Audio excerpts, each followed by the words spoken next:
Big breaking one. Bangladesh के छात्रों ने मोहम्मद यूनुस के घर पर किया खतरनाक हमला। हसीना की तरह देश छोड़कर भागने को हो जाएंगे मजबूर। अपने ही बिछाए जाए में फंस गए Nobel prize winner. Big breaking two. जब छात्रों ने घर पर किया हमला तो यूनुस को याद आई भारत की बात। दिखने लगे शेख हसीना की वापसी के जबरदस्त संकेत। Big breaking three. United Nation में भारत के वीटो पर शुरू हुआ बखेड़ा। डोनाल्ड ट्रंप ने बंद की यूएन की फंडिंग। WHO से बाहर निकलने का कर दिया था ऐलान। तो क्या अब भारत भी वीटो के लिए यूएन का बैंड बजाएगा? Big breaking four. Donald Trump के टैरिफ वॉर को देखकर भड़क गए यूनाइटेड नेशन में चीन के राजदूत। Big breaking five. Elon Musk को अमेरिका के खजाने की जिम्मेदारी, मचा हड़कंप। Big breaking six. Saudi jail से रिहा हुए भारतीय एक्टिविस्ट झैक तनवीर पाकिस्तान विरोधी पोस्ट पर हुई थी गिरफ्तारी। अब किया चौंकाने वाला खुलासा। इन सभी खबरों के अलावा देखेंगे 25 बड़ी खबरें। हेलो साथियों, नमस्कार, वेलकम टू द चिल्स। मैं हूं जी चिल्स बिजली। मोहम्मद यूनुस का भी होगा शेख हसीना वाला हाल। छात्रों ने घर पर बोला धावा। बांग्लादेश में छात्रों का गुस्सा अब मोहम्मद यूनुस पर फूट पड़ा है। रविवार को हजारों छात्रों ने उनके घर पर धावा बोल दिया। हालात बिगड़ते देख सेना की 4 टुकड़ियां ढाका के मोहाखाली में तैनात कर दी गईं, लेकिन प्रदर्शनकारी पीछे हटने को तैयार नहीं है। टिटुमीर कॉलेज के छात्र इसे यूनिवर्सिटी का दर्जा देने की मांग कर रहे हैं। सोमवार से उग्र प्रदर्शन जारी है। रिपोर्ट्स के मुताबिक यह आंदोलन बांग्लादेश में एक बड़े संकट का रूप लेने वाला है। भारत में चर्चा तेज हो गई है कि ट्रंप के आने के बाद जयशंकर और अजीत डोवाल का बांग्लादेश ऑपरेशन शुरू हो चुका है। हालांकि इसके बारे में अभी कुछ ठोस कहा नहीं जा सकता। शेख हसीना के सत्ता से हटने के बावजूद छात्रों का गुस्सा शांत नहीं हुआ। उनका आरोप है कि मोहम्मद यूनुस की अंतरिम सरकार भी कुछ नहीं कर रही है। छात्रों ने कहा कि मारे गए प्रदर्शनकारियों को आधिकारिक मान्यता और इलाज दिया जाए। छात्रों का कहना है कि यह सरकार खून से बनी है। वे बिना लिखित आश्वासन पीछे नहीं हटेंगे। उन्होंने अपनी राजनीतिक पार्टी बनाने का ऐलान भी कर दिया है। नेक्स्ट खबर। बांग्लादेश में अल्पसंख्यकों पर खतरा। मोहम्मद यूनुस ने दिया सुरक्षा बढ़ाने का आदेश। मोहम्मद यूनुस के बुरे दिन शुरू हो गए हैं। एक तरफ टेक्सटाइल मिल बंद हो रहे हैं, दूसरी तरफ डोनाल्ड ट्रंप का सरकार आ गया है और वहीं तीसरी तरफ छात्रों ने उनके घर पर अटैक शुरू कर दिया है। यह सब देखकर अब उन्हें अल्पसंख्यकों का याद आया है। अब जाकर उन्हें भारत की बात याद आई है और लगा है कि हिंदुओं पर वास्तव में हमले हो रहे हैं। इससे पहले तक वह सत्ता के नशे में चूर थे और उनका मानना था कि सब चंगा सी। बांग्लादेश में हिंदुओं और अन्य अल्पसंख्यकों पर बढ़ते हमलों के बीच मुख्य सलाहकार मोहम्मद यूनुस ने सुरक्षा एजेंसियों को सख्त कदम उठाने का आदेश दिया है। उन्होंने चेतावनी दी कि अगर धार्मिक अल्पसंख्यकों पर हमले जारी रहे तो बांग्लादेश की वैश्विक छवि को भारी नुकसान होगा। यूनुस ने एक हाई लेवल बैठक में पुलिस और सुरक्षा एजेंसियों को एक कमांड सेंटर बनाने का निर्देश दिया, जिससे कानून व्यवस्था को कड़ाई से लागू किया जा सके। उन्होंने आधुनिक संचार उपकरणों के उपयोग पर जोर दिया ताकि किसी भी आपात स्थिति में तुरंत कार्रवाई हो। शेख हसीना की सरकार गिरने के बाद से मंदिरों पर हमले बढ़ गए हैं। हिंदुओं के खिलाफ हिंसा थमने का नाम नहीं ले रही। अब देखना होगा कि यूनुस का यह आदेश सिर्फ दिखावा है या सच में कोई बदलाव लाता है। नेक्स्ट खबर। गाजा पर ट्रंप का बड़ा फैसला। यूएन एजेंसी की फंडिंग बंद। सीज फायर पर भी सस्पेंस। डोनाल्ड ट्रंप ने गाजा संकट पर बड़ा दांव खेल दिया है। उन्होंने संयुक्त राष्ट्र की फिलिस्तीनी रिफ्यूजी एजेंसी UNRWA की फंडिंग पूरी तरह बंद करने का फैसला लिया है। इसके साथ ही वह संयुक्त राष्ट्र मानवाधिकार परिषद से अमेरिका को हटाने वाले हैं। डोनाल्ड ट्रंप के द्वारा लिए गए यूनाइटेड नेशन के खिलाफ एक्शन को देखते हुए भारत में भी आवाज तेज हो गए हैं कि जब तक भारत को वीटो पावर नहीं मिलता तब तक हमें भी यूनाइटेड नेशन को फंडिंग नहीं देना चाहिए और साथ ही अपने सैनिकों को भी नहीं भेजना चाहिए। अब इस पर आप क्या सोचते हैं, हमें नीचे कमेंट में जरूर बताएं।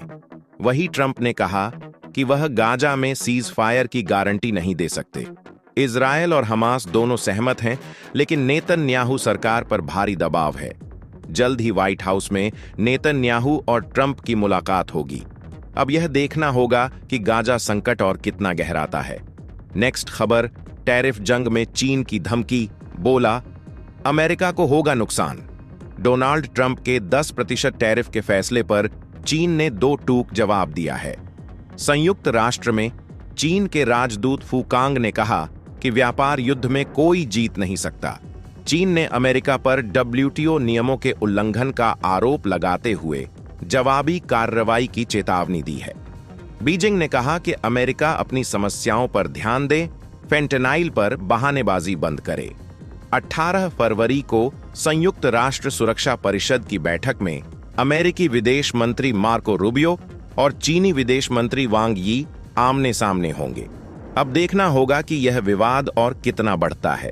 नेक्स्ट खबर, एलन मस्क को अमेरिका के खजाने की जिम्मेदारी, मचा हड़कंप। डोनाल्ड ट्रंप ने एलन मस्क को अमेरिकी ट्रेजरी पेमेंट सिस्टम का नियंत्रण सौंप दिया है। अब मस्क सरकार के खरबों डॉलर के लेन देन को संभालेंगे। ट्रेजरी हर साल $6 ट्रिलियन के सरकारी खर्चों का प्रबंधन करता है। मस्क ने एक्स पर चेतावनी दी कि भ्रष्टाचार को जड़ से खत्म किया जाएगा। उन्होंने कहा कि सरकारी विभागों में धोखाधड़ी और अवैध भुगतानों को बंद किया जा रहा है। डेमोक्रेट सांसदों ने इस फैसले की कड़ी आलोचना की है।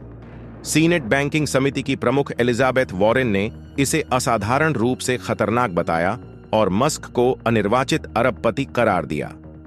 नेक्स्ट खबर, सऊदी जेल से रिहा हुए भारतीय एक्टिविस्ट झैक तनवीर, पाकिस्तान विरोधी पोस्ट पर हुई थी गिरफ्तारी।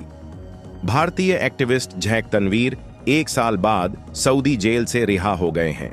दिसंबर 2023 में उन्हें पाकिस्तान विरोधी कंटेंट पोस्ट करने के आरोप में गिरफ्तार किया गया था। तनवीर ने सोशल मीडिया पर अपनी रिहाई की पुष्टि की और भारतीय दूतावास को धन्यवाद दिया। तनवीर ने बताया कि भारतीय अधिकारी जेल में उनसे मिलने आते थे और हर संभव मदद करते थे। पाकिस्तान की ISI की शिकायत के बाद सऊदी पुलिस ने उन्हें हिरासत में लिया था। उन पर आरोप था कि उन्होंने पाकिस्तान और सऊदी अरब के रिश्तों को नुकसान पहुंचाने की कोशिश की। 6 दिसंबर 2024 को रिहा होने के बाद उन्हें सऊदी छोड़ने की अनुमति मिली। अब वह अमेरिका में रह रहे हैं और सऊदी लौटने का इरादा नहीं रखते। तनवीर का ताल्लुक भारत के हैदराबाद से है। नेक्स्ट खबर, एक चौंकाने वाली बात यह है कि चीन, मैक्सिको और कनाडा अब तक अमेरिका के सबसे बड़े व्यापारिक साझेदार हैं। अमेरिका ने 2024 में दुनिया भर से करीब $3 ट्रिलियन के उत्पाद आयात किए थे। इनमें से 42% आयात उसने इन्हीं 3 देशों से की। यही कारण है कि ट्रंप एक साथ इन तीनों देशों से पंगा लेना नहीं चाहते और उन्होंने कनाडा और मैक्सिको पर टैरिफ लगाने का फैसला फिलहाल 30 दिनों के लिए एक्सटेंड कर दिया है। नेक्स्ट खबर, भारत में 90 घंटे पर बहस, अमेरिका में मस्क ने छेड़ी 120 घंटे काम की जंग। डोनाल्ड ट्रंप ने सरकारी काम की रफ्तार बढ़ाने की जिम्मेदारी एलन मस्क को दे दी है। अब मस्क ने अमेरिका में 120 घंटे काम करने की बहस छेड़ दी है। उन्होंने सरकारी नौकरशाहों पर तंज कसते हुए कहा कि वे हफ्ते में सिर्फ 40 घंटे काम करते हैं, इसीलिए वे पीछे हैं। मस्क के मुताबिक उनका सरकारी दक्षता विभाग हर दिन 17 घंटे काम कर रहा है। उन्होंने सरकारी कर्मचारियों को भी अधिक मेहनत करने की सलाह दी है। उनकी पोस्ट पर कई मजेदार प्रतिक्रियाएं आईं। कुछ ने उनकी तारीफ की तो कुछ ने स्वास्थ्य को लेकर चिंता जताई। एक यूजर ने लिखा कि कम से कम एक दिन की छुट्टी तो बनती ही है। नेक्स्ट खबर, 5 साल बाद भारत में लौटा चीनी ब्रांड शीन, रिलायंस से डील के बाद मिली एंट्री। चीनी फास्ट फैशन ब्रांड शीन को 5 साल बाद भारतीय मार्केट में एंट्री मिल गई है। BBC की रिपोर्ट के मुताबिक रिलायंस रिटेल के साथ डील के बाद शीन को भारत में फिर से लॉन्च किया गया है। 2020 में सुरक्षा कारणों से भारत सरकार ने शीन सहित कई चीनी ऐप्स पर प्रतिबंध लगाया था। अब यह रिलायंस के प्लेटफॉर्म ऑजियो और 19,000 से अधिक रिटेल स्टोर्स पर उपलब्ध होगा। शीन ने भारतीय निर्मित उत्पादों को बेचने के लिए लॉन्ग टर्म लाइसेंसिंग डील की है। फिलहाल यह सिर्फ दिल्ली, मुंबई और बेंगलुरु में सर्विस दे रहा है। जल्द ही पूरे भारत में पहुंचेगा। दुनिया के 170 देशों में मौजूद शीन की अमेरिका में तेजी से ग्रोथ हो रही है। अब भारत में इसकी वापसी बड़े बदलाव का संकेत दे रही है। नेक्स्ट खबर, कांगो में बर्बादी, गोमा पर विद्रोहियों का कब्जा, एक तरफा युद्ध विराम का ऐलान। डेमोक्रेटिक रिपब्लिक ऑफ कांगो का पूर्वी शहर गोमा अब M23 विद्रोहियों के कब्जे में है। मंगलवार को विद्रोहियों ने शहर पर पूरी तरह नियंत्रण कर लिया और एक तरफा युद्ध विराम की घोषणा कर दी। पिछले हफ्ते की लड़ाई में 900 लोग मारे जा चुके हैं। हजारों भारतीय नागरिक पहले ही सुरक्षित स्थानों पर चले गए हैं। विद्रोहियों को रवांडा के 4000 सैनिकों का समर्थन मिला है। अब विद्रोही बुकावू की तरफ बढ़ रहे हैं। संयुक्त राष्ट्र के एक्सपर्ट्स का कहना है कि यह संघर्ष कांगो के लिए बेहद विनाशकारी साबित हो सकता है। नेक्स्ट खबर, USAID पर ट्रंप का बड़ा वार, विदेशों को दी जाने वाली आर्थिक मदद बंद। डोनाल्ड ट्रंप ने विदेशों को USAID के जरिए दी जाने वाली आर्थिक मदद पर पूरी तरह रोक लगा दी है। अब अमेरिकी विदेश विभाग ने खुलासा किया है कि यह एजेंसी अपने मूल मिशन से भटक गई है और इसकी फंडिंग अमेरिकी हितों के अनुरूप नहीं है। इसी के चलते ट्रंप ने विदेश मंत्री मार्को रूबियो को USAID का कार्यवाहक प्रशासक नियुक्त किया है। विदेश विभाग ने बयान में कहा कि अमेरिका का पैसा सिर्फ अमेरिकी हितों के लिए खर्च होना चाहिए। अब USAID की फंडिंग की समीक्षा होगी और इसे नए सिरे से निर्धारित किया जाएगा। सोमवार को USAID के कर्मचारियों को वॉशिंगटन स्थित मुख्यालय न जाने का आदेश दे दिया गया। यह एजेंसी 100 से अधिक देशों में काम करती थी। अब ट्रंप के फैसले से कई देशों को बड़ा झटका लगेगा। ट्रंप प्रशासन ने साफ कर दिया है कि अमेरिका का टैक्स पेयर का पैसा अब बर्बाद नहीं किया जाएगा। नेक्स्ट खबर, दक्षिण अफ्रीका में हिंदू छात्र का कलावा कटवाया, हिंदुओं का फूटा गुस्सा। दक्षिण अफ्रीका में एक शिक्षक ने हिंदू छात्र का कलावा जबरन कटवा दिया, जिससे बवाल मच गया। हिंदू समुदाय ने इसे धार्मिक असहिष्णुता करार देते हुए कड़ी कार्रवाई की मांग की। दक्षिण अफ्रीका हिंदू महासभा ने घटना की निंदा की। स्कूल प्रशासन ने जांच का आश्वासन दिया, लेकिन पीड़ित उत्पीड़न के डर से सामने नहीं आ रहा। नेक्स्ट खबर, जापान के पूर्व PM किशिदा पर हमलावर का चौंकाने वाला बयान, बोला मारने का इरादा नहीं था। 15 अप्रैल 2023 को जापान के पूर्व प्रधानमंत्री फूमियो किशिदा पर जानलेवा हमला हुआ था। भाषण के दौरान आरोपी रियूजी किमुरा ने उन पर पाइप बम फेंका था। अब अदालत में उसने हत्या के प्रयास से इनकार कर दिया है। आरोपी ने बम बनाने की बात मानी, लेकिन कहा कि उसका इरादा हत्या का नहीं था। जांच में सामने आया कि वह जापान की चुनाव प्रणाली से नाराज था।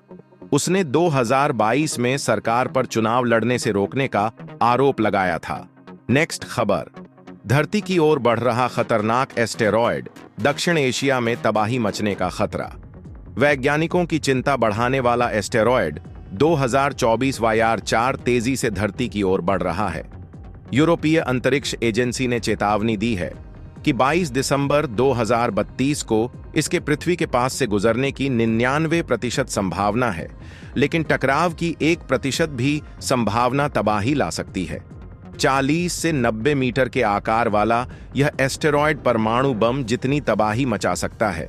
अगर यह आबादी वाले इलाके में गिरा तो दक्षिण एशिया, खासकर भारत और पाकिस्तान के लिए भारी विनाशकारी साबित होगा। संयुक्त राष्ट्र के खगोलविद लगातार इस पर नजर बनाए हुए हैं। तो चलिए फिर मिलते हैं एक और नई अपडेट के साथ। तब तक आप हमारे बिजली प्लेलिस्ट को देख सकते हैं, जिसका लिंक नीचे कमेंट बॉक्स में दिया गया है। इसके साथ ही वीडियो को लाइक करके जिचिल्स चैनल को सब्सक्राइब कर लें। धन्यवाद।